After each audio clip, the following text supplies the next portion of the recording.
ஆண்டவராகிய இயேசு கிறிஸ்துவின் இனிய நாமத்தினாலே உங்களை வாழ்த்துகிறேன். மறுபடி ஒரு விசை இந்த தொலைக்காட்சி நிகழ்ச்சி மூலம் உங்களை சந்திக்கவும், ஆண்டவர் வார்த்தைகளை தியானம் பண்ணவும் கர்த்தர் கொடுத்த கிருபைக்காக நான் கர்த்தரை துதிக்கிறேன்.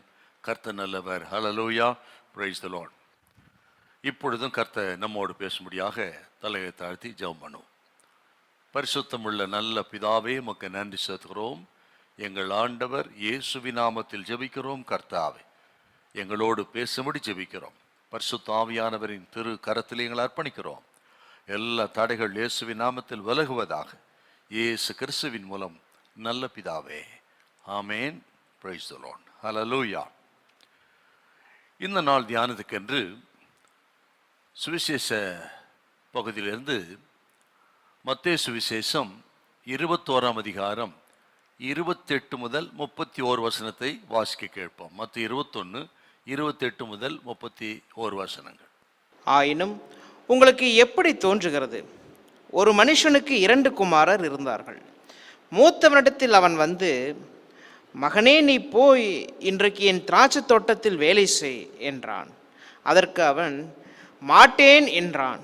ஆகிலும் பின்பு அவன் மனஸ்தாபப்பட்டு போனான். இளையவனிடத்திலும் அவன் வந்து அப்படியே சொன்னான். அதற்கு அவன், போகிறேன் ஐயா என்று சொல்லியும் போகவில்லை. இவ்விருவரில் எவன் தகப்பனுடைய சித்தத்தின்படி செய்தவன் என்று கேட்டார். அதற்கு அவர்கள், மூத்தவன் தான் என்றார்கள். அப்பொழுது இயேசு அவர்களை நோக்கி, ஆயக்காரரும் வேசிகளும் உங்களுக்கு முன்னே தேவனுடைய ராஜ்யத்தில் பிரவேசிக்கிறார்கள் என்று மெய்யாகவே உங்களுக்கு சொல்லுகிறேன். ஸ்தோத்திரம். ஆண்டவராகிய இயேசு கிறிஸ்து சொன்ன ஒரு உவமையை குறித்து இந்த பகுதியில் நாம் வாசிக்க கேட்டோம். இந்த நாளில் அதை குறித்து தியானிக்கலாம். இந்த உவமையின் தலைப்பு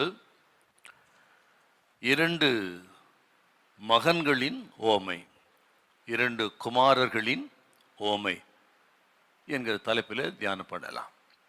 ஆண்டவராகிய இயேசு கிறிஸ்து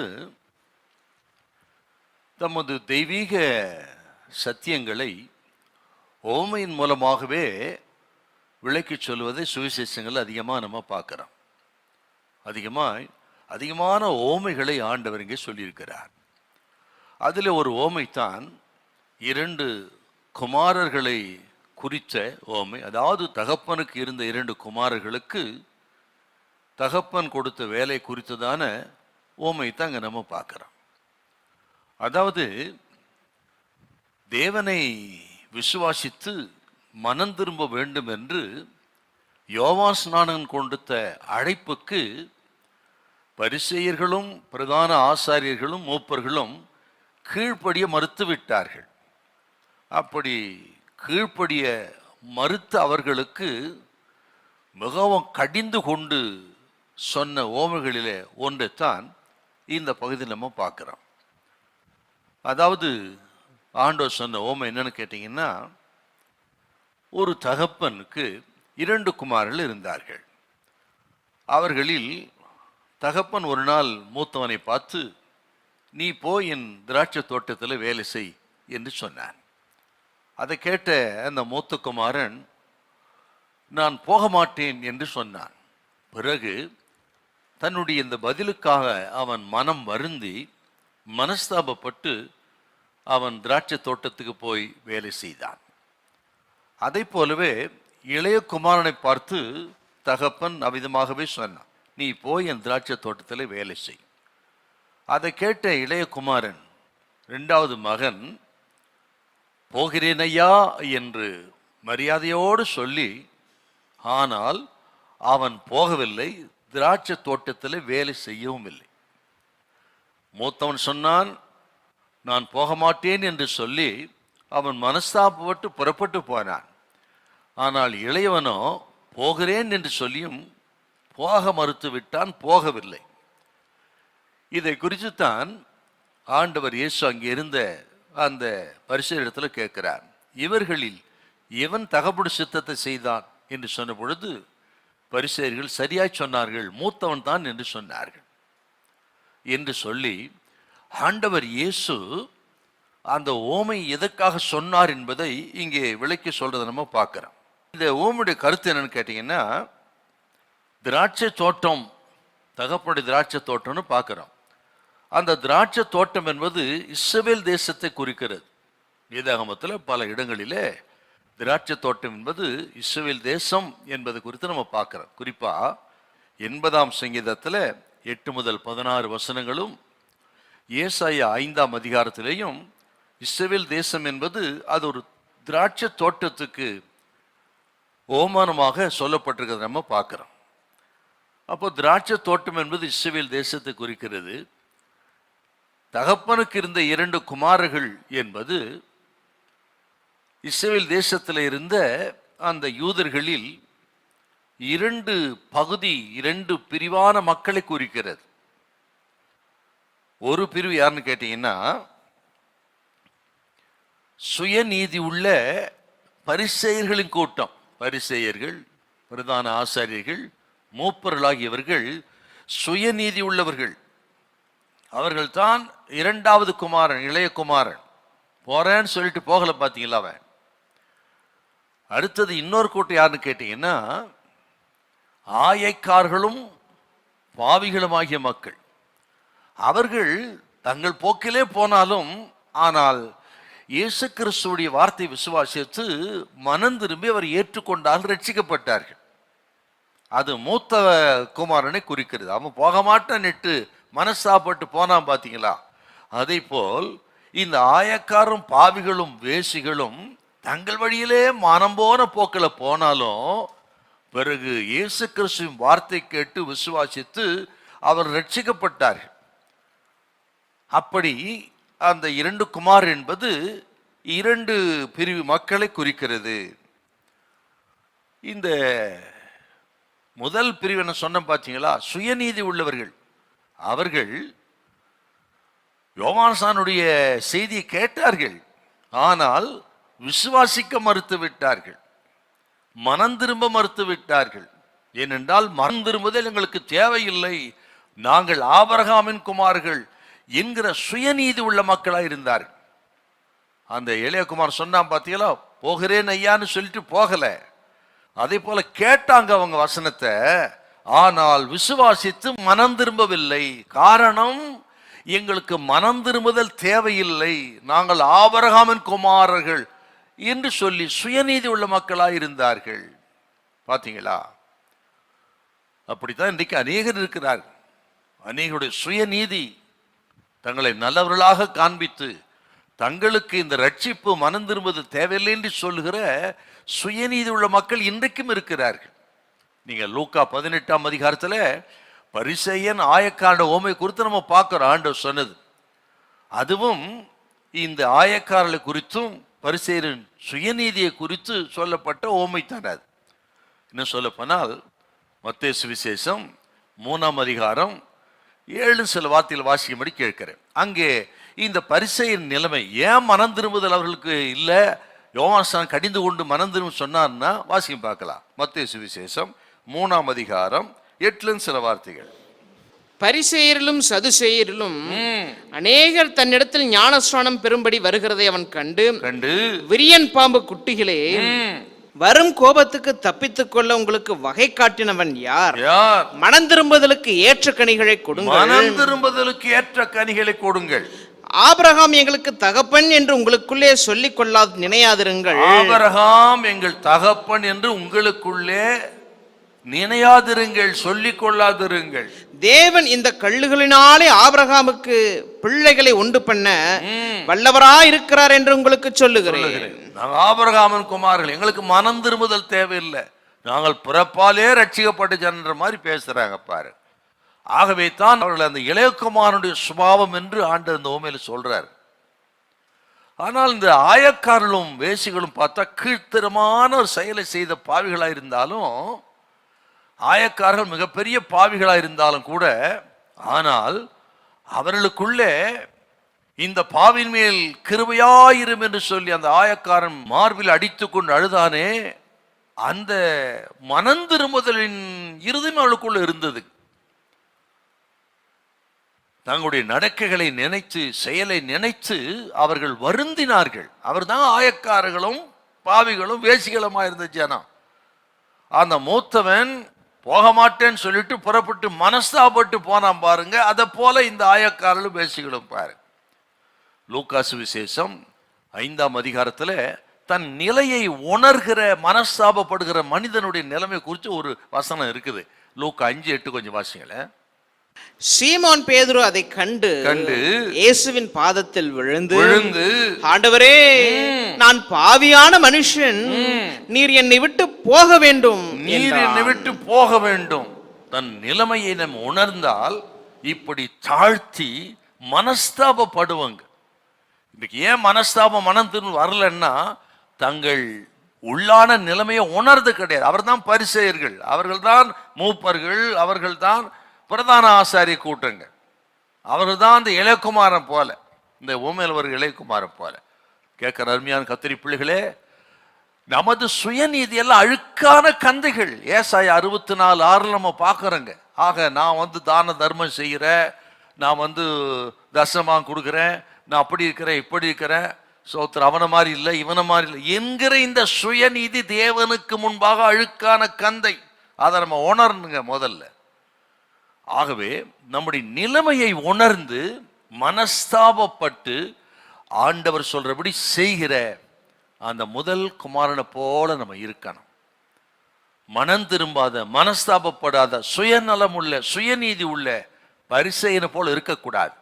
இன்றைக்கு கிறிஸ்தவத்தில் இந்த பரிசேயத்துவம் அதிகம். அதனால்தான் முன்ன போல இப்போல்லாம் மனஸ்தாபம், மனம் திரும்புதெல்லாம் அதிகம் இல்லை பாருங்க. ஏன்னா இந்த சுயநீதி பரிசேயத்துவம் தான் நிறைய ரட்சிக்கப்பட்டதே மக்கள் மத்தியிலேயே அது இருக்குதுங்க. மனம் திரும்புவதுக்கு அதான் ஒரு பெரிய தடையா இருக்கிறது. கேட்கிறவங்க யாரா இருக்கட்டுங்க, ஸ்தோத்திரம், நம்ம ஆராய்ந்து பார்த்து நம்ம அர்ப்பணித்து அனுதினமும் நமக்கு மனம் திரும்புதல் தேவை. ஏதோ மனம் திரும்புதல் ரட்சிக்கப்படுற அன்னைக்கு நடக்கிற ஒரு நிகழ்ச்சி அல்ல. மனம் திரும்புதல் எப்பொழுதெல்லாம் தவறுகிறோமோ அப்பொழுதெல்லாம் அந்த மனஸ்தாபம் மனம் திரும்ப நமக்கு வேணும். அவர்களைத்தான் ஆண்டவர் நேசிக்கிறார். அவர்கள் தான் தகப்பனுடைய சித்தத்தை செய்தவர். கேட்டார் பார்த்தீங்களா, இவர்கள் எவன் தகப்பனுடைய சித்தத்தை செய்தவன் அப்படின்னு சொல்லிட்டு இந்த ஓமை எப்படி ஆரம்பிக்குது பாருங்க. உங்களுக்கு எப்படி தோன்றுகிறது அப்படின்னு என்ன அர்த்தம்? கொஞ்சம் சிந்திச்சு பாருங்கன்னு அர்த்தம். இதை கேட்கிறவங்க நம்மை கொஞ்சம் நிதானித்து சிந்தித்து நாம் பார்க்க வேண்டும். நாம் தகப்பனுடைய ஆண்டவருடைய சித்தத்தின்படி செய்கிறோமா? நமது வாழ்க்கை கர்த்தருடைய சித்தத்தின்படி இருக்கிறதா? நாம் யார்? அந்த பரிசேயர்களா அல்லது மனஸ்தாபப்பட்டு வேலைக்கு போய் சேர்ந்த தேவ சித்தம் செய்த அந்த மூத்த குமாரனை போலவா என்பதை நிதானித்து பார்த்து நம்மை அர்ப்பணித்து நம்மை பரிசுத்தப்படுத்திக் கொள்ள கர்த்தர் விரும்புகிறார். ஹல்லேலூயா. இல்ல கரங்களை உயர்த்தி ஹல்லேலூயா, பிரைஸ் தி லார்ட். ஆண்டவர் இயேசு இந்த பரிசேயரின் அவிசுவாசத்தை காண்பிப்பதற்கு இதே இந்த பகுதியில் 3 ஓமையை சொல்றார். 3 விதமான ஓமையை ஆண்டவங்க சொல்றதை நம்ம பார்க்கிறோம்.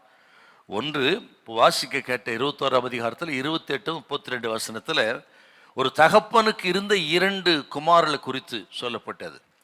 இன்னொன்று 21ஆம் அதிகாரம் 33 46 வரையிலும் திராட்சை தோட்டத்து எஜமான் தன் கனிகளை வாங்கி கொண்டு வரும்படி வேலையாட்களே குமாரரை அனுப்புறதை குறித்து ஓமை.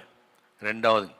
மூன்றாவது 22ஆம் அதிகாரம் 1 முதல் 14 வசனத்துல கல்யாண விருந்தை குறித்து. இப்படி பரிசேயருடைய இருதய கடினத்தை அவிசுவாசத்தை உணர்த்துவதற்கு இயேசு சொன்ன ஓமை. அதுல ஒன்று தான் இப்போ நம்ம வாசிக்க கேட்ட அறிமுகமாக பேசின மத்திய 21, 28 முதல் 32 வசனம். தகப்பனுடைய 2 குமாரர்கள். இது மனதில் வைத்து தேவ பிள்ளைகள் இந்த செய்தியை சுருக்கமாக கேளுங்கள். உங்களுக்கு அது மிகுந்த பிரயோஜனமாக இருக்கும். ஹல்லேலூயா, பிரைஸ் தி லார்ட். இதில் 3 குறிப்பை நான் சொல்ல விரும்பும். முதல் குறிப்பு, தகப்பன் கட்டளையிட்டது என்ன? இந்த ஓமையிலிருந்து தகப்பன் கட்டளையிட்டது என்ன? இப்போ 21, 28. ஆயினும் உங்களுக்கு எப்படி தோன்றுகிறது, ஒரு மனுஷனுக்கு 2 குமாரர் இருந்தார்கள். மூத்தவனிடத்தில் அவன் வந்து, மகனே மகனே நீ போய் இன்றைக்கு என் திராட்சை தோட்டத்தில் வேலை செய் என்றான். தகப்பன் மூத்த மகனை பார்த்து சொல்றாரு, மகனே நீ இன்றைக்கு என் திராட்சை தோட்டத்துக்கு போய் வேலை செய் என்று சொல்றதை நம்ம பார்க்கிறோம். இங்கே ஈவன் மகனாக இருக்கிறான், எல்லா ஆஸ்திக்கும் சுதந்திரவாளி என்றால் சொந்தக்காரன், தகுதியுடையவன், தகப்பனுக்கு பிறகு இவனுக்கு தான் சகலமோ. அப்படிப்பட்ட ஒரு மகனாக இருந்தாலும் ஆனால் தகப்பன் மகனுக்கு வேலை கொடுக்கிறாரு பாருங்க. கவனிக்கணும் எல்லா தேவ பிள்ளைகள். தகப்பன் இங்கே மகனுக்கு திராட்சை தோட்டத்துக்கு போய் வேலை செய்ய வேலை கொடுக்கிறார். இது என்ன அர்த்தம்னா, நாம் தேவனுடைய பிள்ளைகளா இருக்கிறோம். அவருடைய நாமத்தில் விசுவாசம் உள்ள அவரை ஏற்றுக்கொள்ள எத்தனை பேர்களோ அத்தனை பேர்களும் அவருடைய பிள்ளைகளாகும்படி அதிகாரம் கொடுத்தார். யோவான் 1:12 பார்க்கிறோம். நம்ம அப்படி நாம் தேவனுடைய பிள்ளைகளாய், இயேசுவின் பிள்ளைகளாய் இருந்தாலும் நாம் வேலை செய்ய வேண்டும், கர்த்தருக்கு ஊழியம் செய்ய வேண்டும் என்கிற ஒரு கருத்தை கர்த்தருங்க சொல்றாருங்க. நாம் தேவனுக்கு ஊழியம் செய்ய வேண்டும். நல்லா கவனிக்கணுங்க, இந்த செய்தியே மிக முக்கியமானது. நாம் கர்த்தருக்கு ஊழியம் செய்ய வேண்டும் என்பது தான். ஆக மகனாக இருந்தாலும் தகப்பனுக்கு நீ வேலை செய்யணும்னு சொன்னார்னா என்ன அர்த்தம்னா, தேவனுடைய பிள்ளைகளா இருக்கிற நீங்களும் நானும் எந்த விதத்திலாகிலும் ஆண்டவருக்கு ஏதாகிலும் ஒரு ஊழியத்தை செய்ய வேண்டும் என்று அவர் விரும்புகிறார். அதான் ரொம்ப முக்கியம் நமக்கு. ஆண்டவருடைய ஜெபம், ஆண்டவருடைய போதனை எல்லாமே என்னன்னா, திராட்சை தோட்டத்துக்கு வேலையாட்கள் தேவை. தகப்பன் மகனை அனுப்புறார் என்றால் தேவராஜ்யத்தை கட்டுகிற பணிக்கு ஆண்டவர் இயேசுவுக்கு வேலையாட்கள் வேணும், ஊழியம் செய்கிறவர்கள் வேணும் என்பதை ஆழமாக இந்த ஓமை நமக்கு போதிக்கிறது. கேட்கிறவங்க கர்த்தருடைய பிள்ளைகள் யாரா இருந்தாலும் எங்க இருந்தாலும் சரி, நீங்கள் எந்த விதத்திலாகிலும் ஆண்டவருக்கு எதையாகிலும் செய்யணும், ஊழியம் செய்ய வேண்டும் என்கிற தேவ திட்டத்தை, தேவ சித்தத்தை இன்றைக்கு இருதயத்தில் எழுதணும், மறக்க கூடாது. ஹல்லேலூயா. ஒரு 2 வசனத்தை வாசிங்களேன். லூக்கா சுவிசேஷம் 10ஆம் அதிகாரம் 2வது வசனம். லூக்கா 10:2. அப்பொழுது அவர் அவர்களை நோக்கி அறுப்பு மிகுதி, வேலையாட்களோ கொஞ்சம். பாத்தீங்களா? அறுப்பு மிகுதியாயிருக்கிறது, வேலையாட்களோ கொஞ்சம் என்றால் வேலைக்கு ஆண்ட ஊழியத்துக்கு ஆட்கள் தேவை என்பதை வலியுறுத்துகிற அற்புதமான வேத பகுதி. இன்னொருத்தில் ஆண்டவர் இயேசு சொன்ன வார்த்தை யோவான் சுவிசேஷம் 4:35 வாசிங்க. அறுப்பு காலம் வருகிறதுக்கு இன்னும் 4 மாதம் செல்லும் என்று நீங்கள் சொல்லுகிறது இல்லையா? இதோ வயல் நிலங்கள் இப்பொழுதே அறுப்புக்கு விளைந்திருக்கிறது என்று உங்கள் கண்களை ஏறெடுத்து பாருங்கள். பாத்தீங்களா? நாட்களில் வரும் என்று சொல்கிறீர்களே, இப்பவே விளைந்திருக்கிறது, உங்கள் கண்களை ஏறெடுத்து பாருங்கள் என்று ஊழியத்தின் அவசரத்தை, அவசியத்தை ஆண்டவர் இங்கே கூறி தீவிரப்படுத்துறதை நம்ம பார்க்கணும். நம்ம என்ன தலைப்பு கொடுத்தோம்னா, தகப்பன் கட்டளையிட்டது என்ன என்றால் அதில் ஒரு 3 வார்த்தை மிக முக்கியமாக சொல்ல விரும்புகிறேன். முதலாவது, தகப்பனுடைய கட்டளையின் நோக்கம். ஒரு நோக்கம் என்ன இல்லையா, அதை பார்க்கணும். நம்ம இங்க பாருங்க, சொல்றாரு, நீங்க 28 வாசிங்களேன், மறுபடியும் வாசிங்களேன். ஆயினும் உங்களுக்கு எப்படி தோன்றுகிறது, ஒரு மனுஷனுக்கு 2 குமாரர் இருந்தார்கள். மூத்தவனிடத்தில் அவன் வந்து, மகனே, நீ போய் இன்றைக்கு என் திராட்சை தோட்டத்தில் வேலை செய். மகனே சொல்றாரு பாரு, மகனே நீ போய் என் திராட்சை தோட்டத்தில் வேலை செய். தன் மகனுக்கு வேலை கொடுக்கிற தகப்பன் என்று சொன்னால் ஏன் மகனை வேலைக்கு அனுப்புறாருன்னு கேட்டீங்கன்னா, தகப்பனுடைய ஊழியத்தை, வேலையை, திராட்சை தோட்டத்தை பராமரிக்கிற வேலையை மகன் தான் அன்போடு கூட செய்வான். கட்டாயத்தினால் அல்ல, வெறுப்பினால் அல்ல, நிர்விசாரமே அல்ல. தகப்பனுடைய திராட்சை தோட்டத்து வேலையை மகன் தாங்க அன்போடு செய்வான். இது என் ஊழியம், என் வேலை என்கிற ஒரு உத்தரவாதத்தோடு அன்போடு செய்யக்கூடியவன் மகன். ஆகவே தான் மகனே என்றால் அன்பின் அடிப்படையிலே செய்கிற ஊழியம், அன்பின் அடிப்படையிலே ஆராதிக்கிற ஆராதனை, அன்பின் அடிப்படையிலே ஆண்டவருக்கு கொடுப்பது, அன்பின் அடிப்படையிலே ஆண்டவரை பிரியப்படுத்துவது, இதுதாங்க நிரந்தரமானது. அங்கத்தான் சொல் மகனே மகனே.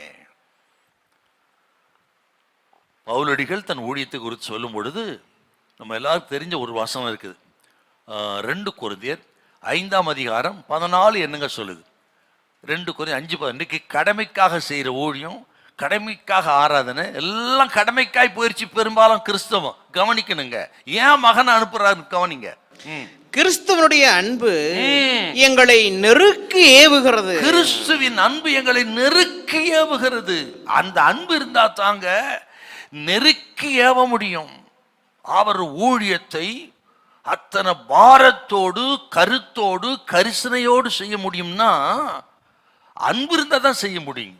அதுதான் பவுல் சொல்ற, கிறிஸ்துவின் அன்பு எங்களை நெருக்கி ஏவுகிறது. ஆகவே தான் இரவும் பகலும் கண்ணீரோடு போதித்தார். இரவும் பகலும் கப்பல் சேதத்தில் இருந்தாலும் சரி, மனுஷரால் வந்த சோதனைகள், கடலால் வந்த சோதனைகள், பக்க வழியாய் வந்த கள்ள சகுலால் உண்டான வேதனைகள் எல்லாவற்றின் மத்தியிலும் கடைசி வரலும் தீவிரமாய் ஊழியம் செய்தார் பவுல் என்றால் காரணம் அன்பினால் ஏவப்பட்டு. ஆகவே நம்ம எதை செய்தாலும் ஆண்டவர் மேல் கூட அன்பினால் செய்யணுங்க. அதுதான் சொல்ற மகனே. நம்ம ஆராதனைக்கு ஏன் வரோம்? இன்னைக்கு பெரும்பாலும் ஆராதனை பாருங்க, எதுக்காக வருகிறார்கள்? ஞாயிற்றுக்கிழமை அன்பினால் வரதான் உண்மையான ஆராதனைங்க. கடந்த 6 நாளும் கர்த்தர் நம்ம நடத்தினாரே, போஷித்தாரே, பாதுகாத்தாரே, நிற்கக்கூடிய கிருபை கொடுத்திருக்கிறாரு. இன்று அவர் பாராட்டின அன்பை நினைத்து அன்பினால் வரணும். ஆனா அதிகமான பேருக்கு எதுக்கு வராங்க ஆராதனைக்குன்னு கேட்குறீங்க? பயத்தினால் வருகிறார்.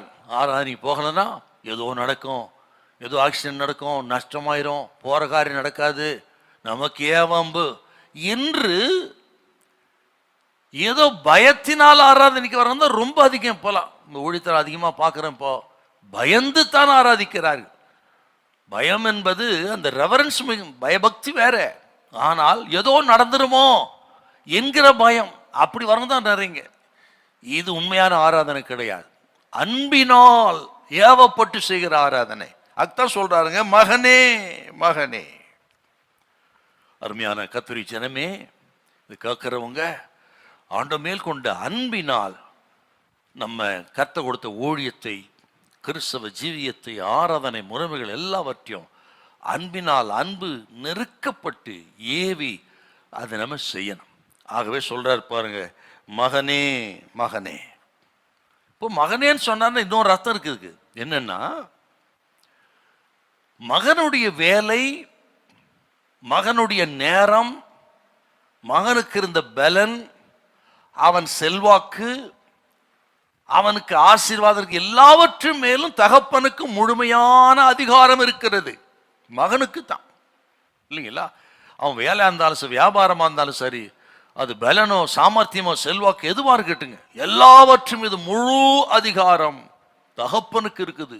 ஆகவே தான் சொல்றாரு, நீ போய் வேலை செய். ஆண்டவர் நமக்கு கொடுத்த பலன், ஞானம், கிருபை, பணம், வீடு, வசதி எல்லாவற்றும் மேலும் கர்த்தருக்கு அதிகாரம் இருக்கிறது. நம்ம எல்லாம் குமாரர்கள் என்றார். இவை அனைத்தையுமே ஆண்டவருக்கு அர்ப்பணித்து ஒரு பாதத்தில் வைத்து அவருக்கு செய்கிற ஊழியம் சிறப்பான ஊழியமாக இருக்கும். இதோ நான் ஆண்டவருக்கு அடிமை என்று சொல்லுகிற அந்த ஊழியம்,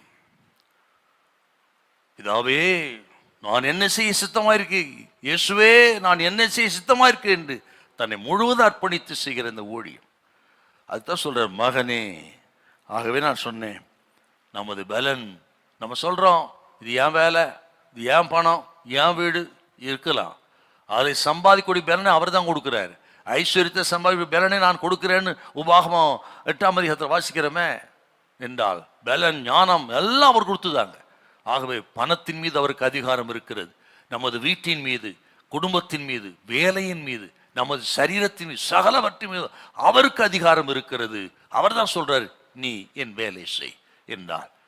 கர்த்தர் கொடுத்த இத்தனை சிலாக்கியங்கள் கொண்டு எதையாயிலும் கர்த்தருக்கு செய்ய ஊழியம் செய்ய வேண்டும் என்பதே இந்த ஓமையில கர்த்தர் சொல்ற அற்புதமான ஒரு வார்த்தை. அப்போ தகப்பனின் நோக்கம் பார்க்கும் இன்னொரு விஷயத்தை கூட நான் சொல்ல விரும்புகிறேன். ஆண்டவர் அந்நியரை கூட வேலைக்கு எடுக்கலாம், செய்யலாம், பயன்படுத்தலாம். ஆனால் இங்க மகனத்தை யூஸ் பண்றாரு பாரு. குறிப்பாக ஏசாயா 7:20 கொஞ்சம் வாசியம். ஏசாயா 7:20. அக்காலத்திலே ஆண்டவர் கூலிக்கு வாங்கின சவரகன் கத்தியினால், கூலிக்கு வாங்கின சவரகன் கத்தியினால், அதாவது நதியின் அக்கறையிலுள்ள அசீரியா ராஜாவினால் தலைமயிரையும் கால்மயிரையும் சிறைப்பித்து தாடியையும் வாங்கி போடுவிப்பார். அவர் நினைத்தால் அந்நியரை கூட யாரை யூஸ் பண்ணலாங்கிறதுக்கு அடையாளங்குது. கோரேஸ் ராஜாவை யூஸ் பண்ணல அவரு. கோரேஸ் என்னுடைய ஊழியக்காரன் சொன்னாரு, நேபுகாத்து நேச்சாரை கூட யூஸ் பண்ணாரு. அவன் அனுப்பித்தான் தமது ஜனத்துக்கு பாடத்தை போட்டுறார் என்றால், ஆண்டவர் நினைத்தால் அவர் அந்நியரை கூட யூஸ் பண்ண முடியும்.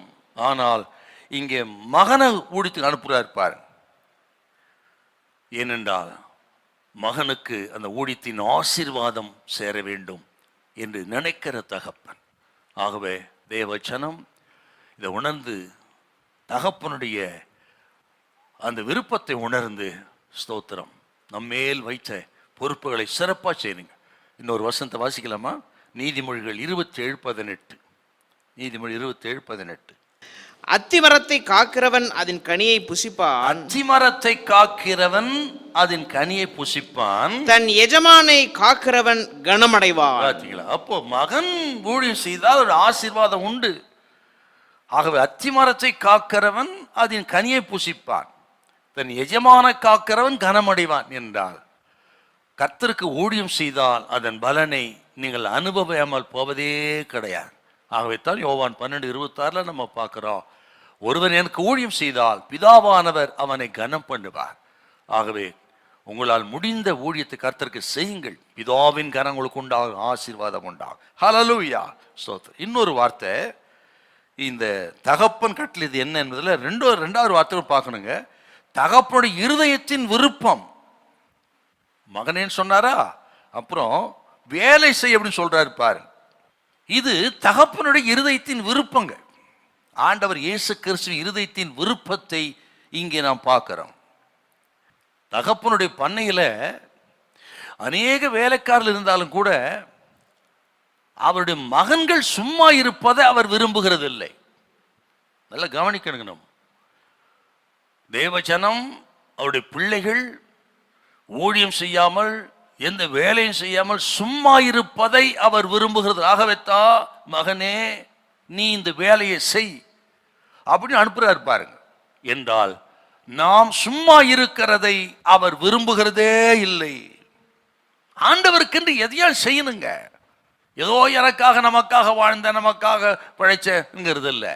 ஆண்டவருக்கு என்ன செய்திருக்கிறோம்? அநேகமா நம்ம என்ன கேட்கிறோம்? ஆண்டவரே எனக்கு என்ன தருவி கர்த்தர் கேட்கிறாருங்க. அவருக்கு நம்ம என்ன கொடுத்துருக்கோம் இது வரலாம் இல்லைங்களா? எப்பவுமே எனக்கு என்ன தருவான்னு கேட்கிறோம். நாம் ஆண்டவருக்கு என்ன செய்திருக்கிறோம்? நான் என்ன செய்ய சித்தமா இருக்கிறேன் அப்படி எத்தனை பேர் கேட்கிறோம் நாம? இங்க பாருங்கள், பண்ணையாட்கள் இருந்தாலும் மகனை வேலைக்கு அனுப்புகிறார் என்றால் நாம் ஆண்டவருக்கு என்று எதையாகிலும் செய்யணும், ஊழியம் செய்யணும் என்று விரும்புகிற நல்ல தகப்பனாய் இருக்கிறார். ஹல்லேலூயா. நீங்கள் மத்திய 20ஆம் அதிகாரத்தில் 3வது வசனம், 20ஆம் அதிகாரம் 6வது வசனம், அதெல்லாம் வாசித்து பாருங்க. சந்தை வெளியில சும்மா இருக்கிறவர்களை கண்டு வேலைக்கு போங்கள், தகுதியான கூலி கொடுப்பேன்னு சொல்றாரு. சும்மா நிற்காத. ஆகவே இதை கேட்கிற கர்த்தரி பிள்ளைகள் ஆண்டவருக்காக எதையாகிலும் செய்யணுங்க, சும்மா இருக்கப்படாது. கவனிக்க. இன்னொரு வசனம் வாசி, நீதிமொழிகள் 19:15. நீதிமொழிகள் 19:15. சோம்பல் தூங்கி விழ பண்ணும், சோம்பல் தூங்கி விழ பண்ணும், அசதியானவன் பட்டினியாயிருப்பான். அசதியானவன் பட்டினியாயிருப்பான். பாத்தீங்களா? சும்மா இருந்தா பட்டினி தாங்க. அறுப்பு காலத்திலும் பிச்சை காட்டாலும் கிடைக்காதான் சும்மா இருந்தா. என்றால் இதை கேட்கிறவங்க ஊழியம் செய்யணும் மட்டுமல்ல, கர்த்தர் கொடுத்த வேலைகளை செய்யணும். கர்த்தர் கொடுத்த வேலை செய்வதில் கவனமா இருக்கணும். அதைத்தான் நீங்கள் 2 தெசலோனிக்கேயர் 3:10 கூட பவுல் சொல்வார், ஒருவன் வேலை செய்ய மனதில்லை என்றால் அவன் சாப்பிடவும் கூடாது அப்படி சொல்றாரு பாரு. ஆக இது கேட்கிறவங்க தகப்பன் சொன்ன இந்த வார்த்தை எவ்வளவு முக்கியம் நமக்கு. போய் வேலை செய், வேலை செய் மகனே, வேலை செய் என்று சொன்னான். அப்புறம் தகப்பன் இப்படி சொன்னதனுடைய இன்னொரு விஷயத்தை நம்ம பார்க்கணுங்க. தகப்பனுடைய கோரிக்கையின் அவசரம். இது ஒரு அர்ஜென்ட்டான தகப்பன் சொல்றேன். என்ன சொல்றாரு பாத்தீங்களா? மறுபடியும் அந்த 28 வாசிங்க, ஒரு வார்த்தை இருக்கு பாருங்க, 28. ஆயினும் உங்களுக்கு எப்படி தோன்றுகிறது, ஒரு மனுஷனுக்கு 2 குமாரர் இருந்தார்கள். மூத்தவனிடத்தில் அவன் வந்து, மகனே மகனே நீ போய் இன்றைக்கு என் திராட்சை தோட்டத்தில் வேலை செய் என்றான். இன்றைக்கு அந்த வார்த்தை ரொம்ப அண்டர்லைன் பண்ணணும். மகனேன்னு பார்த்தோம், 2வது வேலை செய்த வார்த்தை முக்கியம், 3வது இன்றைக்கு, டுடே, இன்றைக்கு போய் நீ வேலை செய் என்று சொல்கிறார். ஆண்டவருடைய அழைப்பு, ஆண்டவருடைய வேலை எல்லாம் அவசரம் தாங்க. ராஜாவின் காரியம் அவசரம் அப்படின்னு தாவீது சொன்னது போல, ஆண்டவருடைய காரியம் எல்லாம் இதை இன்னைக்கு நாளைக்கும் தள்ளி போறது இல்லை, நாளை பார்க்கலாங்கிறது இல்லை. இன்றைக்கு வேதம் முழுவதும் பாருங்க, இன்றைக்கு என்ற வார்த்தை அதிகமாக நீங்க பார்க்கலாம். நீங்க 2 கொரிந்தியர் 6ஆம் அதிகாரம் 2ல பார்க்க, இன்றைக்கே ரட்சணை நாள், இப்பொழுது அனுக்கிரக காலம், இன்றைக்கு, டுடே. எபிரேயர் 3ஆம் அதிகாரம் 7வது வாசி, அங்கே ஒரு வார்த்தை வருது பாருங்க, நீங்க வாசிக்கலாம். எபிரேயர் 3:7. ஆகையால் பரிசுத்த ஆவியானவர் சொல்லுகிறபடியே இன்று அவருடைய சத்தத்தை கேட்பீர்களாகில், இன்று அவருடைய சத்தத்தை கேட்பீர்களாகில். வனாந்தரத்திலே கோபம் மூட்டின போதும் சோதனை நாளிலும் நடந்தது போல உங்கள் இருதயங்களை கடினப்படுத்தாதிருங்கள், இன்றைக்கே மனம் திரும்புங்கள் என்று திரும்ப திரும்ப வருங்க. ஆகவே எதை செய்தாலும் நாளை கடத்தாமல் நாளை பார்க்கலாம் என்று சொல்லாமல், கர்த்தர் கொடுத்த வேலை ஊழியத்தை அன்றைக்கே இன்றே செய்ய வேண்டும். மனம் திரும்புதல் இன்றே, ஊழியம் இன்றே, கொடுப்பதாகிலும் ஜெபிப்பதாகிலும் பரிசுத்தம் பண்ணுவதாகிலும் சுத்திகரிப்பா இன்றைக்கே ரட்சணை. இதை கேட்கிறவங்க டூ லேட் எனக்கு அந்த ஸ்டேஜுக்கு போகாதபடிக்கு இருக்கிற இடத்திலேயே இன்றைக்கே ஒப்பு கொடுத்து மனம் திரும்பி சுத்திகரிப்பை பெற்று பரிசுத்தம் அடைந்து, என்ன சொல்லுகிறேன், கர்த்தருக்கு எதையாக செய்யுங்கள், அர்ப்பணியுங்கள். தகப்பன் சொல்றாரு பாரு, மகனே இன்றைக்கு என் தோட்டத்துக்கு போய் வேலை செய், நாள் கடத்தாமல் இன்றைக்கு அர்ப்பணித்து கர்த்தருடைய ஊழியத்தை வேலையை தீவிரமாக செய்யுங்கள், ஆண்டவர் உங்களை ஆசீர்வதிப்பார். ஹல்லேலூயா. நான் ஊழியத்துக்கு வர வேண்டும் என்று முதல் என் இருதயத்தில் விதை உண்டானதே பல ஆண்டுகளுக்கு முன்பு சென்னையில் பெரியாத்தடல் என்கிற இடத்துல ரிச்சர்ட் உம்ரான்கிற தேவ மனுஷன் வந்து அவருடைய சாட்சி பகிர்ந்து கொண்டார். ருமேனியா தேசத்தில் கம்யூனிஸ்டுகள் மத்தியில் பல ஆண்டுகள், 14 ஆண்டுகள் அதிகமாக உபத்திரப்படுத்தப்பட்ட ஒரு தேவ மனுஷன். அப்படி உபத்திரப்பட்ட அந்த சாட்சி அவர் பகிர்ந்து கொண்டார். அந்த கூட்டத்தில் நான் போயிருந்தேன், முதல்ல உட்கார்ந்துருந்தேன், முதல் வரிசையில். அவர் சாட்சி என்னை உலுக்கி விட்டது. ஆகவே தான் அன்றைக்கு ஒப்பு கொடுத்த நான் ஆண்டவர் ஊழியத்தை எப்படியாகிலும் செய்ய வேண்டும், எதையாகிலும் செய்ய வேண்டும். ஊழியத்துக்கான விதை விழுந்தது அன்னைக்கு தான். இன்றைக்கு இது கேட்கிற அருமையான கர்த்தருடைய பிள்ளைகளே, ஏனோ தான் இது கேட்கக்கூடாது. ஆக இந்த செய்தி கேட்கிறவங்க, ஆண்டவருக்கு என்று எதையாக செய்யுங்கள், இன்றைக்கு செய்யுங்கள், நாளை கடத்தாதீர்கள், அன்பினால் அதை செய்யுங்கள், தகப்பன் இருதயத்தை அறிந்து செய்யுங்கள், அதற்கு ஒரு ஆசீர்வாதத்தை கர்த்தர் தருவார். ஹல்லேலூயா, பிரைஸ் தி லார்ட். என்றால் தகப்பன் கட்டளையிட்டது என்ன? 2வது வார்த்தை, மகன்கள் கூறியது என்ன? அப்போ சொல்றார் இல்லையா, நீ போய் வேலை செய்யுது, அதுக்கு பிள்ளைகள் குமாரர்கள் என்ன சொல்றாங்க, அது வாசிக்கலாமா? இப்ப 29, 30 கூட வாசிக்கலாம். அதற்கு 28 வருது, 29, 30 வாசி. அதற்கு அவன் மாட்டேன் என்றான். ஆகிலும் பின்பு அவன் மனஸ்தாபப்பட்டு போனான். இளையவனிடத்திலும் அவன் வந்து அப்படியே சொன்னான். அதற்கு அவன் போகிறேன் ஐயா என்று சொல்லியும் போகவில்லை. இப்போ தகப்பன் சொன்னதுக்கு 2 மகன்களத்துல அந்த ரிப்ளை எப்படி பாரு. மூத்தவன் சொல்லுகிறான், மகனே என் திராட்சை தோட்டத்துக்கு இன்னைக்கு நீ போய் வேலை செய். அது கேட்ட மூத்த மகன் போக மாட்டேன் அப்படி சொல்றாங்க. ஆனால் பிறகு மனஸ்தாபப்பட்டு அவன் புறப்பட்டு போனான். போக மாட்டேன்னு என்ன அர்த்தம்னா, அவனுக்குள்ள ஆரம்பத்தில் அந்த சுயநலம் இருக்கிறது, இருதய கடினம் இருந்தது, உலக பிரகாரமாய் வாழ நினைத்தான், மற்றவர்கள் போல வாழ நினைத்தான், அல்லது எனக்கு வேறு வேலை இருக்கிறது அதை நான் செய்யட்டும் அப்படின்னு நினைக்கிறான். இப்படி பல காரணங்கள் அவனுக்குள்ளே. ஆகவே தான் இப்போ எனக்கு நேரம் இல்லை, எனக்கு வேற வேலை இருக்குது என்று பல நிலைகளிலே அவன் மனதில் இருந்த நினைப்பை தான் வெளிப்படுத்துறாங்க. நான் போக மாட்டேன் அப்படின்னு சொல்றாங்க. உடனே பதில் சொல்லிட்டான் பாருங்க. தகப்பன் முடிப்பதற்கு முன்னமே சொல்றான், மாட்டேன், நான் போக மாட்டேன். கொஞ்சமும் தாமதிக்காமல் எடுத்த எடுப்பிலேயே ஆரம்பத்திலேயே மறுத்து விட்டான். இது மூத்த குமாரன் சொன்ன ரிப்ளை. நம்மில் அநேகர் ஆரம்பத்திலேயே தேவ சித்தத்தை எதிர்க்கிற ஒரு பொல்லாத குணம் நமக்குள்ள இருக்கிறது.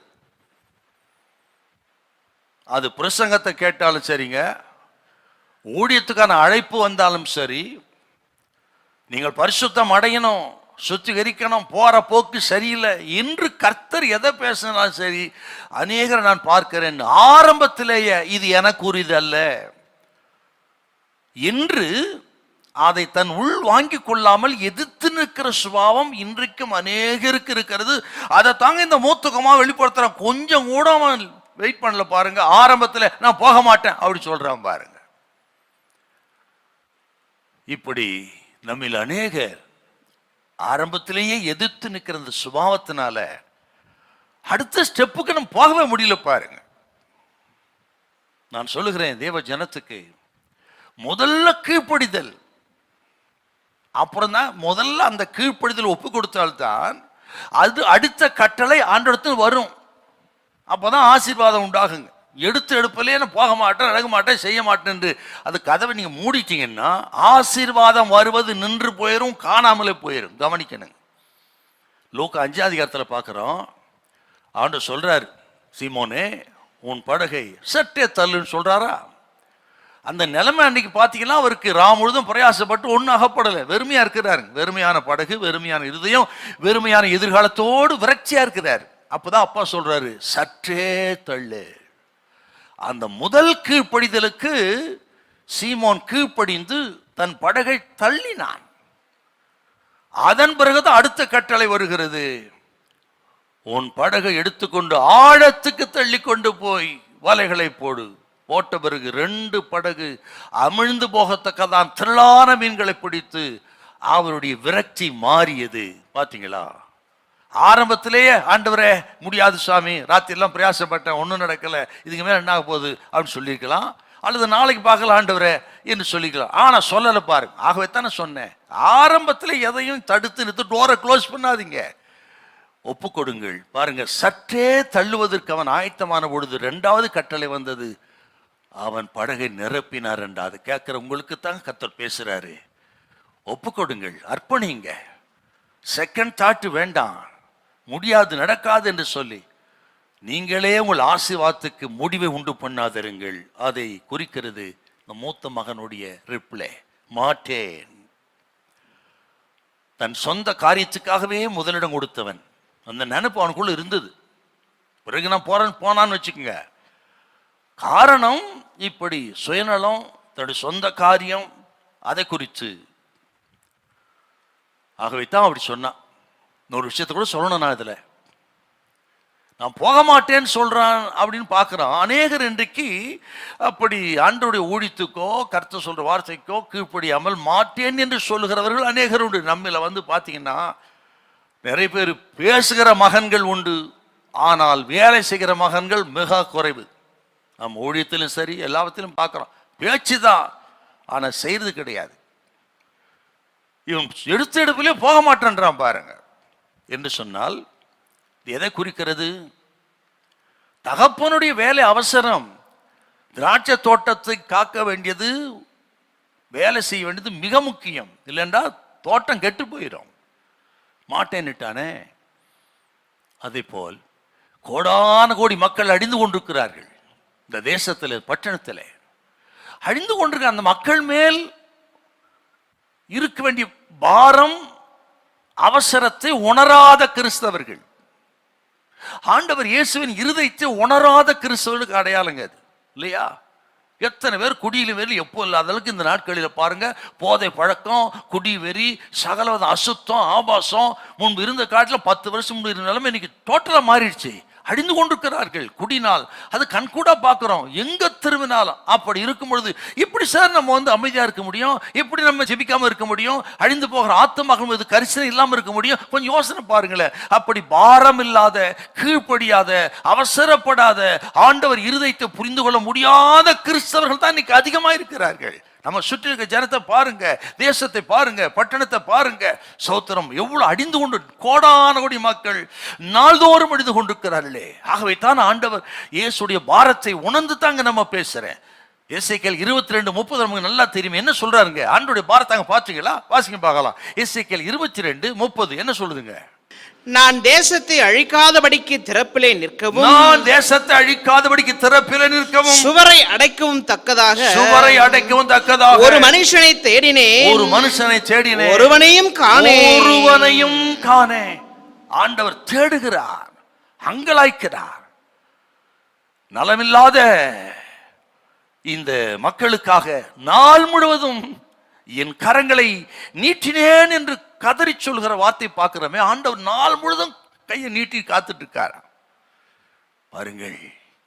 அவர் பாரம். இன்றைக்கு ஆண்டவர் சொல்ற ஓமை சொல்றாருன்னா, அவன் மாட்டேன்னு சொன்னான்னா என்ன அர்த்தங்க? இன்னைக்கு அநேக நம்மில் அழிந்து போகிற ஜனங்களை குறித்து அக்கறை இல்லாமல் இருக்கிறோம். தான் உண்டு, தான் வேலை உண்டு, தான் வியாபாரம் உண்டு, நான் நல்லா இருந்தா ஏதோ போனா போகட்டுன்னு ஊழியம் செய்வாங்க, ஏதோ போனா போகணும் ஆராதனைக்கு வரவங்க. தப்பு. கவனிங்கள். எலிசா சொல்றாரு வார்த்தை, நம்ம உரைக்கிற மாதிரி சொன்ன வார்த்தைங்க அது. 2 ராஜாக்கள் 5:26 கேயாசியை பார்த்து கேட்கிறார். என்ன ஒரு வார்த்தை பாருங்க, அது வாசி பார்க்கலாம். 2 ராஜாக்கள் 5:26. அப்பொழுது அவன் இவனை பார்த்து அந்த மனுஷன் உனக்கு எதிர்கொண்டு வர, அந்த மனுஷன் உனக்கு எதிர்கொண்டு வர தன் ரதத்திலிருந்து இறங்கி திரும்புகிற போது என் மனம் உன்னுடன் கூட செல்லவில்லையா? என் மனம் உன்னுடன் செல்லவில்லையா? பணத்தை வாங்குகிறதற்கும், பணத்தை வாங்குவதற்கும், வஸ்திரங்களை, ஒலிவத் தோப்புகளையும், திராட்சை தோட்டங்களையும், ஒலிவத் தோப்புகளையும், திராட்சை தோட்டங்களையும், ஆடு மாடுகளையும், வேலைக்காரரையும், வேலைக்காரிகளையும் வாங்குறதற்கும் இது காலமா? இது காலமா கேட்கிறார். இது காலமா? ராஜாக்கள் நாட்களிலேயே எலிசா கேட்கிறாருங்க. கேயாசியை பார்த்து, பொருளாசை உடைய ஒரு மனுஷன் கேயாசி நாகமானுடைய பொருளுக்காக ரதத்தின் பின்னே ஓடி பெற்றுக்கொண்ட ஒரு அற்பத்தனமான ஒரு ஊழியக்கார, அவனை பார்த்து எலிசா கேட்கிறாருங்க, இது காலமா? என்ன சார் காலம் அது? இது காலமான என்ன காலம் அது என்றால், இஸ்ரவேல் தேசத்தை அழிக்கும்படி அங்கே சீரியர்கள் தீவிரப்பட்டு கொண்டிருந்தார்கள். சீரியர்கள் எந்த நேரம் தேசத்தை அழிக்கலாம் என்று அவர்கள் வழியை தேடிக்கொண்டிருக்கிறார்கள், தீவிரப்பட்டு கொண்டு. அப்படிப்பட்ட ஒரு தீவிரமான தேசத்துக்கு அழிவு வரக்கூடிய, தேசத்தை சுற்றிலும் நெருங்கி கொண்டிருக்கிற ஒரு காலகட்டத்தில் இருந்த பொழுது இவன் சீரிய படைத்தலைவன் நாகமானுடைய பணத்துக்காக பின்னா ஓடினான். பார்த்தீங்களா? அதுதான் சொல்றாரு. இது காலமாப்பா அவனுக்கு. கேயாசி நம்மை பார்த்து கேட்கிற கேள்வி அதுதான். நம்ம சுற்றிலும் மக்கள் அழிந்து கொண்டிருக்கிறார்கள், பின்வாங்கி கொண்டிருக்கிறார்கள். கிறிஸ்தவத்தில் பலவிதமான சீர்கேடுகள், கலாச்சார சீர்கேடு, ஆவிக்குரிய சீர்கேடு எங்க திரும்பினாலும் செத்த நிலை. இந்த நிலையிலே நான் மாட்டேன்னு சொல்லி நம்ம நிர்விசாரமா உட்கார்ந்துருந்தா நம்ம பார்த்து இதுதான் கேட்பார். கேயாசி குஷ்டரோகியாகி போனா எதிர்காலத்தை எழுந்துட்டாங்க. ஆண்டவருடைய அழைப்பை உணராத, பாரத்தை அறியாத, உணராத மக்கள் எதிர்காலத்தை எழுந்து விடுவார்கள். ஆசீர்வாதத்தை எழுந்துருவோம். கவனிக்கணுங்க. தகப்பனுடைய இருதயத்தை உணராம இந்த மகன் மாட்டேன்னு சொன்னான். ஆனா பிறகு போயிட்டான்னு வச்சுக்கிடுங்க. ஆனால் அந்த மாட்டேங்கிற வார்த்தை நம்மை உணர்த்தக்கூடிய ஒரு வார்த்தை. சரி, ஆமாம். இப்போ இளைய மகன் அவன் என்ன சொல்றாங்க? 30 வாசிங்க, 29 வாசிங்க. இளையவனிடத்திலும் அவன் வந்து அப்படியே சொன்னான். அதற்கு அவன் போகிறேன் ஐயா, போகிறேன் ஐயா என்று சொல்லியும் போகவில்லை, போகிறேன் ஐயா. எவ்வளவு பவியமா பேசுறான் பாருங்க. என்று சொல்லிட்டு போகல. அவன் பரவாயில்லைங்க, மூத்தவன் போக மாட்டேன்னு சொல்லிட்டு மனசை விட்டு போனான். ஆனா இவன் பாருங்க, போகிறேன் ஐயான்னு சொல்றான். என்ன மரியாதையோடு பேசுறான் பாருங்க. இவன் பேசுறத பார்த்தா அப்படியே தேன் தடவி பேசுற மாதிரி இருக்கு. வெண்ணைய போல பேசுறான்னு சொல்றமே அவன் தாங்க இவன். போகிறேன் ஐயா. ஆனா போகல. என்ன சொல்றான்? இவன் பேச்சு தாங்க அதிகம்.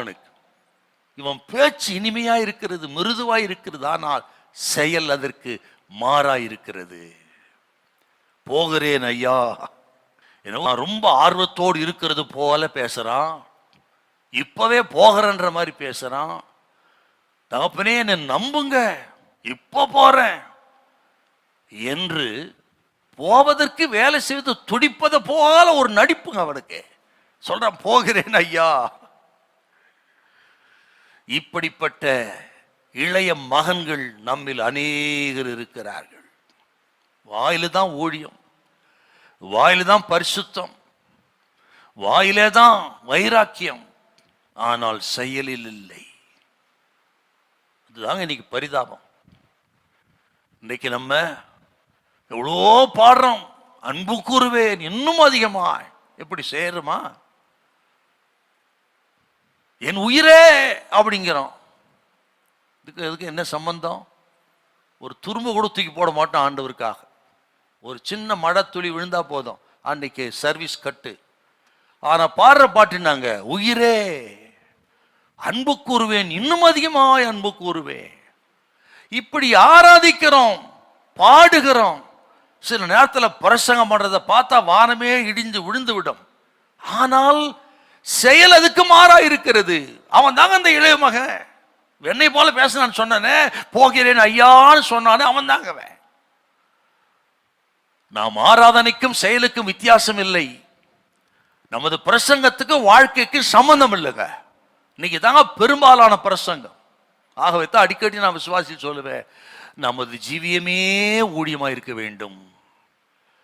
நமது சாட்சியுள்ள ஒரு வாழ்க்கை 100 பிரசங்கத்துக்கு இணையானது என்று திரும்ப திரும்ப சொல்வேன். கவனிங்கள், கேட்கிற கத்திரி பிள்ளைகளே,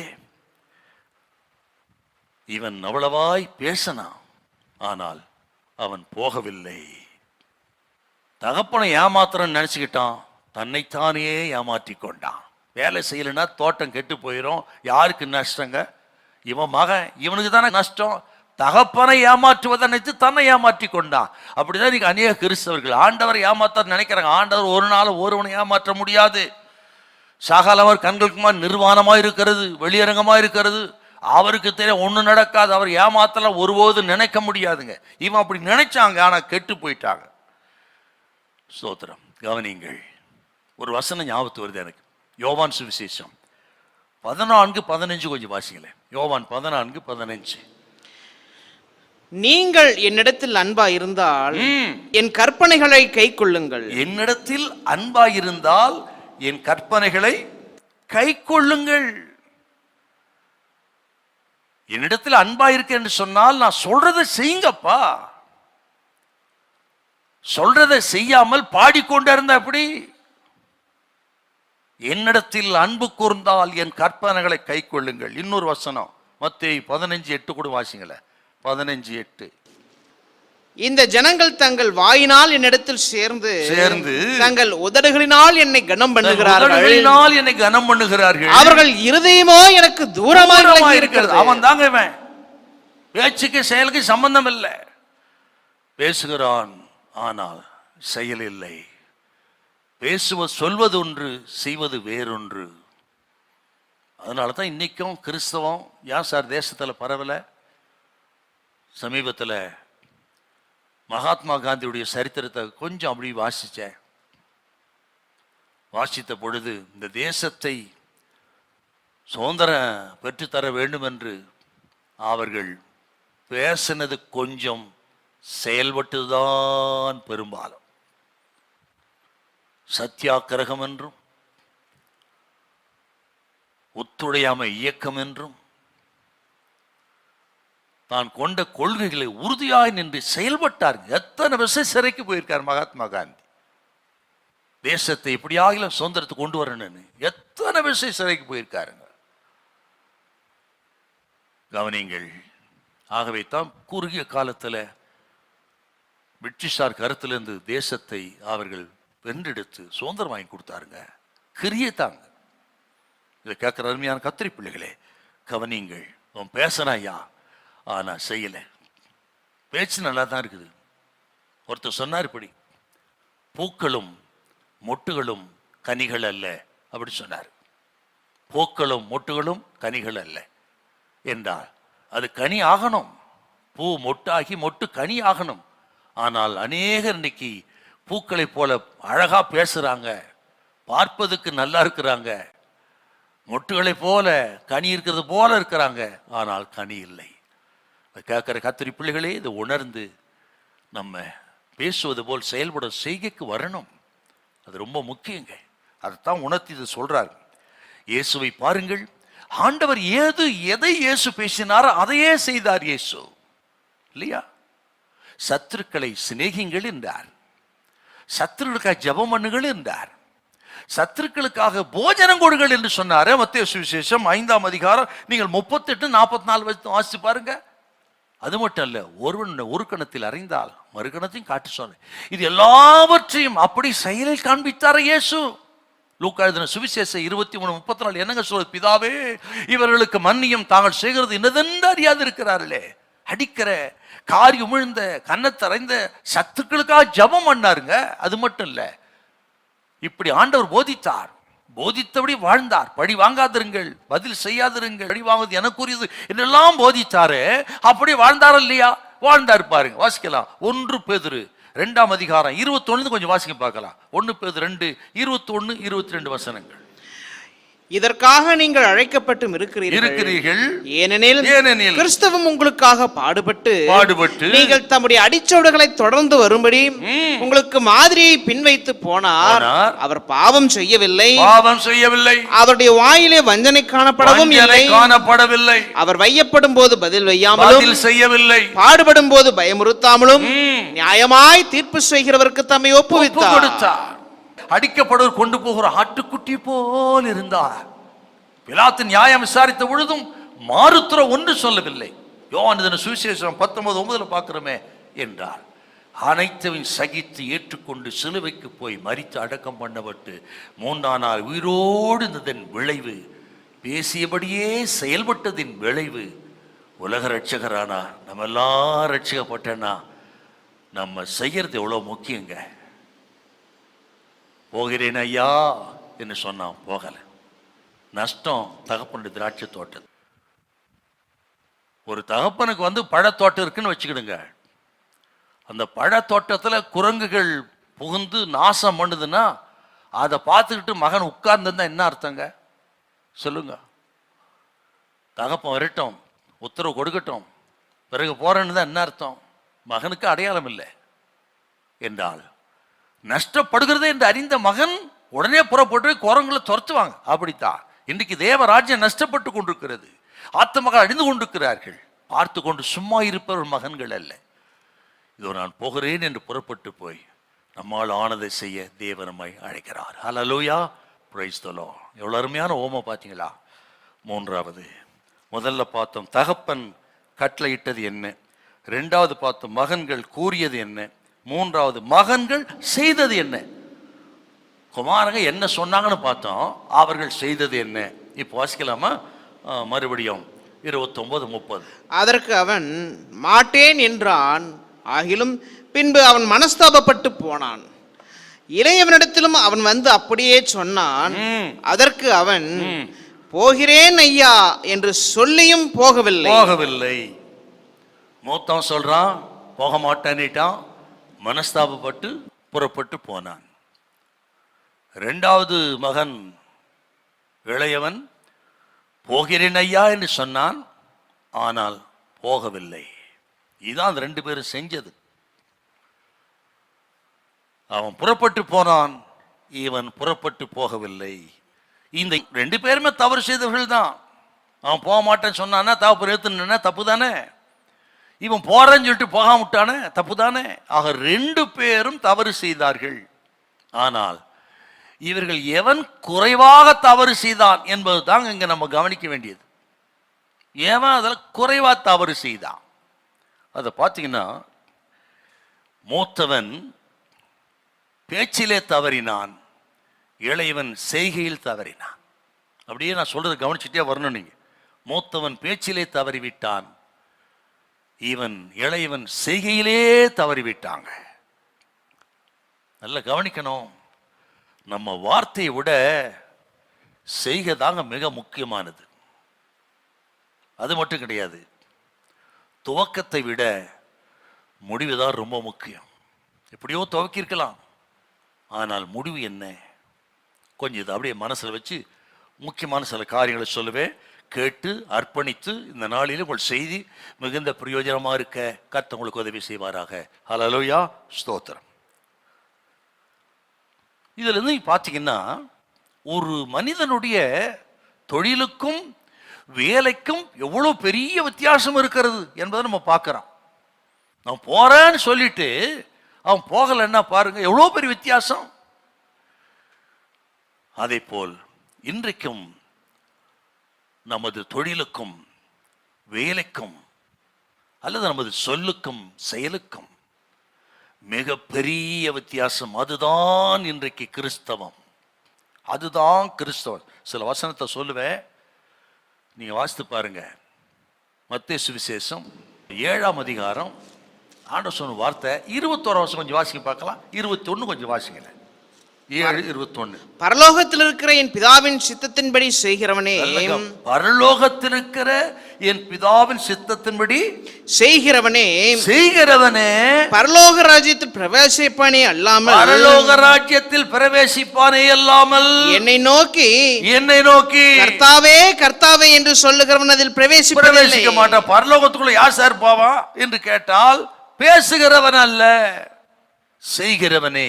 அது சொல்றார், பரலோகத்தில் இருக்கிற என் பிதாவின் சித்தத்தின்படி செய்கிறவனே என்றால் பேசுறவன் போக முடியாதுங்க.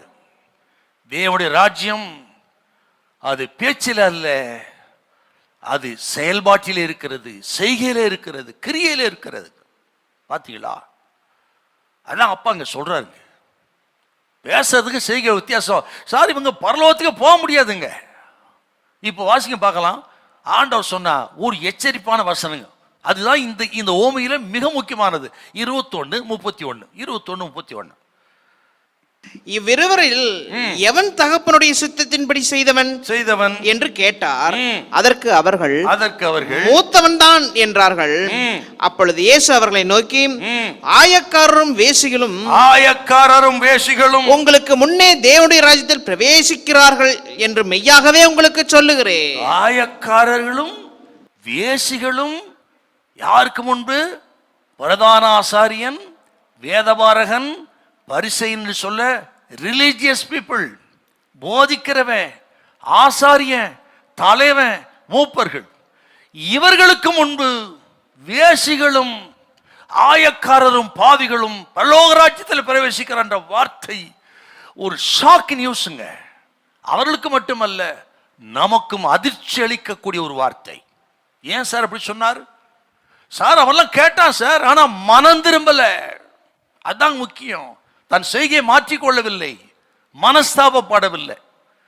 ஆகவே முந்தினோர் பிந்தினோராயும் பிந்தினோர் முந்தினோராயும் மாறிவிட்டார்கள். அதான் அப்பா சொல்றாரு. கேட்கிறவங்க கவனிக்கணுங்க.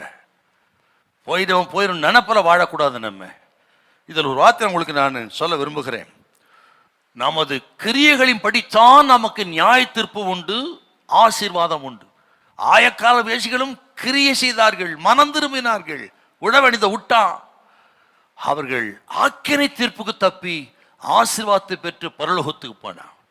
ஆனால் ஆபிரகாமின் குமாரன் சொல்லி அழைத்து கொண்ட இந்த பரிசேயர்கள், ரிலீஜியஸ் பீப்புள், அவர்களோ ஆக்கினை தீர்ப்புக்கு அடைந்தார்கள், பரலோக ராஜ்யத்தை இழந்துட்டாங்க, பிந்தினோராய் போயிட்டாங்களே என்றால் நமக்கெல்லாம் ஒரு ஆச்சரியமான அதிர்ச்சியான செய்திங்க இது. ஆக நியாய தீர்ப்பு என்பது நமது செய்கையின்படி. இந்த கேட்கிறவங்க செய்கையை மாற்றணும், கிரியை மாற்றணும், மனம் திரும்பணுங்க, போக்கை மாற்றிக்கொள்ள வேண்டும். இல்லை என்றால் இது ஒரு ஜட்ஜ்மெண்டோட செய்திங்க. இது கவனிக்கணும். இதுல ஒரு வார்த்தை இருக்குது பாருங்க, 21:29 கொஞ்சம் வாசிங்களேன். 21:29. அதற்கு அவன் மாட்டேன் என்றான். ஆகிலும் பின்பு அவன் மனஸ்தாபப்பட்டு மனஸ்தாபப்பட்டான். ரிக்ரெட்டட் அப்படின்னா இதுக்கு என்ன அர்த்தம்னா, மனம் திரும்புதல், ரிப்பன்ட் அப்படின்னு அர்த்தங்க. இது மனஸ்தாபப்பட்டான், மனம் திரும்பினான். கேட்கிற கத்திரி பிள்ளைகளே, சோத்திரம். எப்படியோ முன்பு இருந்த வாழ்க்கை இன்றைக்கு மனஸ்தாபப்பட்டு மனம் திரும்பி உங்கள் செய்கையை மாற்றிக்கொள்ள வேண்டும். பரலோக ராஜ்யத்தினுடைய பிதாவின் சித்தத்தின்படி செய்கிறவனே என்கிற வார்த்தை இருதயத்தில் எழுத வேண்டிய வார்த்தை. ஆயக்காரர்களும் வேசிகள் உங்களுக்கு முன்னே தேவராஜ்யத்தில் பிரவேசிக்கிறார்கள். பரிசேயரோ வேதபாரகனோ பிரதான ஆசாரியனோ ராஜ்யத்துக்கு புறம்பாய் இருக்கிறான் என்றால், எத்தனை வருஷம் கிறிஸ்டியன், பானின் கிறிஸ்டியன், இத்தனை வருஷம் பிரயோஜனம் இல்லை. நாம் மனஸ்தாபப்பட்டு கிரியையில மாற்றத்தை கொண்டு வர வேண்டும். கிரியை மாறணும். ஆகவே சொல்லுவதல்ல, செய்வதே. தாங்க இந்த மூத்தகுமார் முதல்ல மாட்டேன்ட்டான், அப்புறம் செய்து தகப்பனுக்கு பிரியமானவனாய் மாறினான். தகப்பனுடைய ஆஸ்திக்கு சொந்தக்காரனா மாறினான். தகப்பனுடைய சந்தோஷத்துக்கு சமாதானத்துக்கு காரணம் மாறிட்டான். ஆனால் இளையகுமாரனை பாருங்க, நான் போகிறேன்னு சொல்லி அவன் போகாமலேயே போயிட்டானே என்றால், அவன் பிந்தி இருக்கிற ராஜ்யத்துக்கு புறம்பா இருக்கிற பரிசேயருக்கும் வேதபாரகருக்கும் பிரதான ஆசாரியருக்கும் கீழ்ப்படியாதவர்களுக்கு அடையாளம் அவன். இந்த கேட்கிற கத்திரி பிள்ளைகள், உங்களை கொஞ்சம் ஆராய்ந்து பார்த்து நம்ம கிரிகளை சுத்தம் பண்ணி பரிசுத்தப்படுத்தி கொண்டு கர்த்தருக்கு கீழ்ப்படிந்த, கர்த்தருக்கு பயந்த மக்களை வாழணும். எவ்வளவுதான் பேசினாலும் சரிங்க, இந்த காம்பவுண்டோடு சரி. வெளியே போனால் தங்கள் இஷ்டப்படி வாழ கிறிஸ்தவர்கள் தான் பெரும்பாலும். அவர்களுக்கு சொல்லப்பட்ட அதிர்ச்சி அளிக்கக்கூடிய ஒன்று. மரியாள் சொன்ன ஒரு வார்த்தையை வாசித்து நான் ஜெபிக்க விரும்புகிறேன். இதை கேட்குற அத்தனை பேருக்கும் இந்த தொலைக்காட்சி மூலம் கேட்கிறவங்களுக்கு கர்த்தர் சொல்றார். மரியாள் சொன்ன ஒரு வார்த்தை, யோவான் 2:5, அதன்படி செய்யுங்கள், கர்த்தர் ஆசீர்வதிப்பார். 2:5 வாசிங்க பார்க்கலாம். அவருடைய தாய் வேலைக்காரரை நோக்கி, அவர் உங்களுக்கு என்ன சொல்லுகிறாரோ, அவர் உங்களுக்கு என்ன சொல்லுகிறாரோ அதன்படி செய்யுங்கள், அதன்படி செய்யுங்கள். பாத்தீங்களா? ஆகவே பிரசங்கத்தின்படி, கேட்கிற செய்தியின்படி, உபதேசத்தின்படி கர்த்தருக்கு பிரியமானதை செய்யுங்கள். ஆண்டவர்களை ஆசீர்வதிப்பார். இன்னைக்கு நமக்கு முன்பாக ஆயக்காரர்களையும் வேசிகளையும் கர்த்தர் வைத்திருக்கிறார். அவர்கள் தன் வழியிலே போனாலும் எச்சரிப்பின் சத்தத்தை கேட்டு மனஸ்தாப்பட்டு மனம் திரும்பி தேவராஜ்யத்துக்குள்ளே பிரவேசித்தார்கள். இன்னொரு பக்கம் பிரதான ஆசாரியனும் வேதபாரகனும் பரிசேயனும், நாங்கள் ஆபிரகாமின் பிள்ளைகள், எங்களுக்கு மனம் திரும்புதல் தேவையில்லை சொல்லி அவர்கள் விசுவாசத்தை மறுதலித்து மனம் திரும்ப அவசியம் இல்லை என்று சொல்லி அவர் ராஜ்யத்துக்கு புறம்பாய் போய்விட்டார்கள். அவர்கள் நமக்கு ஒரு எச்சரிப்பின் சத்தம், இவர்கள் நமக்கு ஆசீர்வாதத்தின் சத்தம். எதை நீங்கள் தெரிந்து கொள்ள போகிறீர்கள் என்பதை மனதில் வைத்து ஒப்புக்கொடுங்கள். எந்தெந்த விஷயத்தில் கர்த்தர் கேட்கிறாரோ ஒப்புக்கொடுங்கள், அர்ப்பணிங்க, செய்கையை மாற்றுங்க. சோத்திரம். கர்த்தர் உங்களை அதிகமாக ஆசீர்வதிப்பாராக. அவர் உங்களுக்கு என்ன சொல்கிறாரோ அதன்படி செய்யுங்கள். ஹல்லேலூயா, பிரைஸ் தி லார்ட். இந்த ஓமை ஒரு சாதாரண விஷயம்தாங்க, ஆனால் எவ்வளோ இருக்குது பார்த்தீங்களா? இதை கேட்டு பிரயோஜனப்படுத்திக் கொள்ளுங்கள். ஆண்டவர் உங்களை ஆசீர்வதிப்பாராக. ஜெபிப்போம். பரிசுத்தம் உள்ள நல்ல பிதாவே, உமக்கு நன்றி செலுத்துகிறோம். எங்கள் ஆண்டவர் இயேசுவின் நாமத்தில் ஜெபிக்கிறோம். கர்த்தாவே, 2 குமார்களை ஓமை குறித்த செய்தியை நாங்கள் சொல்லியிருக்கிறோம். இதை கேட்ட பிள்ளைகள் தங்கள் செய்கையை மாற்றிக்கொண்டு ஆண்டவரே சோத்து தேவராஜ்யத்தில் காணப்பட உதவி செய்யும்படி ஜெபிக்கிறேன். உண்மையான தகப்பனுடைய பிள்ளைகளாக இருந்து பிள்ளைகளின் ஆசீர்வாதத்தை பெற்றுக்கொள்ள உதவி செய்யும். ஆசீர்வதியும் இயேசு கிறிஸ்துவின் மூலம் நல்ல பிதாவே, ஆமென். God bless you.